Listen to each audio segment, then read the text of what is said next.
الأهلي بيستضيف الهلال السوداني النهاردة في تمام الساعة 9 بتوقيت القاهرة على استاد القاهرة في ذهاب ربع نهائي دوري أبطال أفريقيا.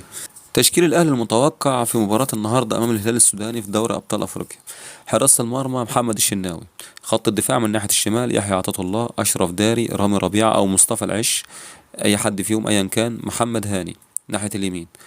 خط الوسط مروان عطية، أكرم توفيق، إمام عاشور. وفي الهجوم أشرف بن شرقي، جراديشار، وسام أبو علي. وفي 3 أهداف في دماغ كولر. والأهلي دخل اللقاء النهاردة وعينه على 3 أهداف رئيسية. أول حاجة هو تأمين مباراة الإياب. الأهلي عاوز يحقق نتيجة إيجابية النهاردة عشان يسهل الأمور في ماتش الإياب، خصوصا إن المباراة التانية هتتلعب في موريتانيا بسبب الأوضاع في السودان، وده تحدي مش سهل.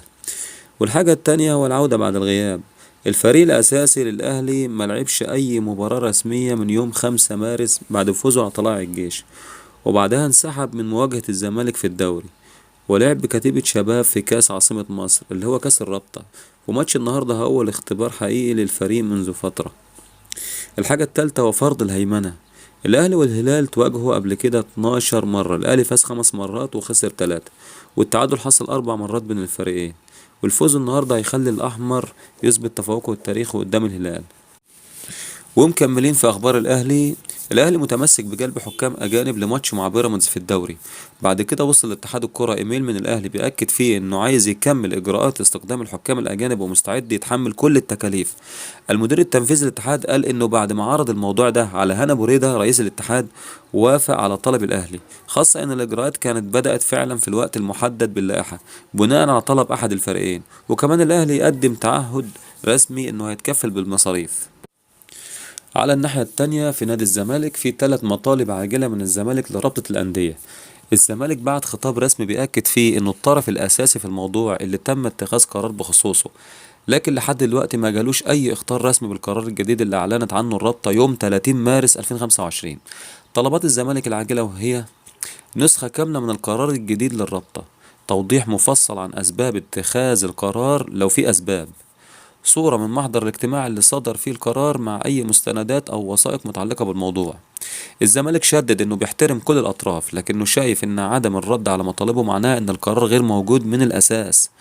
الجدير بالذكر إن رابطة الأندية كانت بعتت خطاب للزمالك يوم 15 مارس 2025، واللي كان بيأكد إن الزمالك تعتبر فايز 3-0 في ماتشه مع الأهلي اللي كان من المفروض يتلعب يوم 11 مارس، مع خصم 3 نقط من المنافس وتوقيع غرامات وعقوبات مالية عليه. الموضوع بقى سخن جدا، هنشوف رد الرابطة هيكون إيه. وطبعا زي ما انتوا عارفين ان اي مشكلة بتحصل في الدوري المصري او مع الاهلي بالخصوص، لازم الكابتن احمد الطيب المعلق لازم يحط التاتش بتاعه.